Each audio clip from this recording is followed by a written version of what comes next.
Halo semuanya, selamat pagi. Sekarang saya akan menjelaskan mengenai teks eksplanasi dengan tema batik. Tetapi sebelum itu, kami harus menjelaskan apa itu teks eksplanasi. Jadi definisi dari teks eksplanasi. Teks eksplanasi secara harfiah terdiri dari dua kata, yaitu kata teks serta eksplanasi.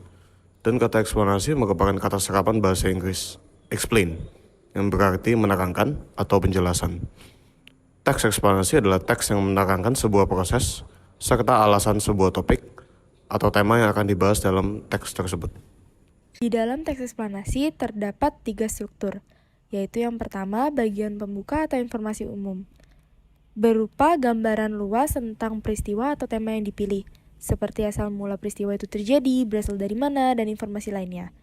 Yang kedua, ada bagian isi atau deret penjelas, berupa penjelasan lengkap mulai dari definisi, penyebab, dari peristiwa yang diangkat, hingga akibat yang harus ditanggung ketika peristiwa itu terjadi.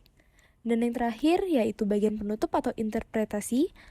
Bagian penutup akan berisi interpretasi yang berarti mengambil sebuah kesimpulan.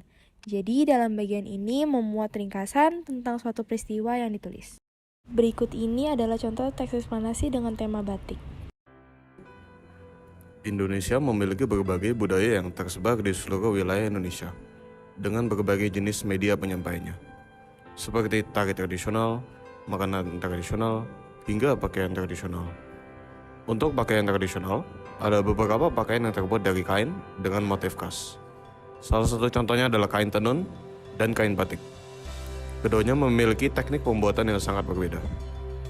Batik sendiri menjadi salah satu warisan yang diakui oleh UNESCO di bagian Masterpieces of the Oral and Intangible Heritage of Humanity di tanggal 2 Oktober 2009.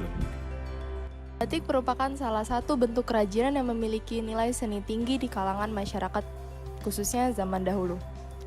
Batik adalah salah satu teknik menggambar dengan menuangkan malam. Media untuk menuangkan malam yang digunakan adalah canting. Untuk media gambaran sering menggunakan kain. Kain tersebut akan digambar dengan menggunakan tangan satu persatu hingga kain terpenuhi.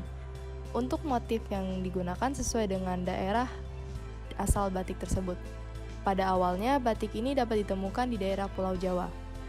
Batik menjadi salah satu keterampilan yang digunakan sebagai mata pencaharian masyarakat khususnya untuk perempuan.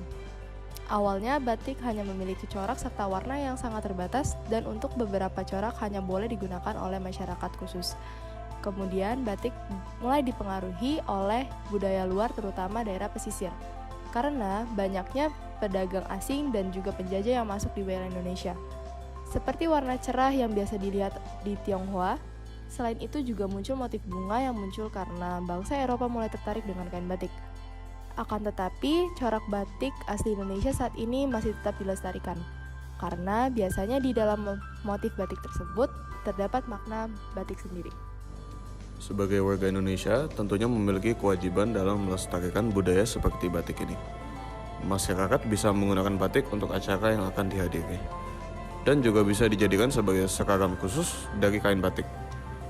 Batik harus tetap dilestarikan agar budaya ini tidak tenggelam saat budaya modern mulai berkembang. Demikian penjelasan teks eksplanasi dari kami. Mohon maaf jika ada kesalahan yang terjadi. Terima kasih.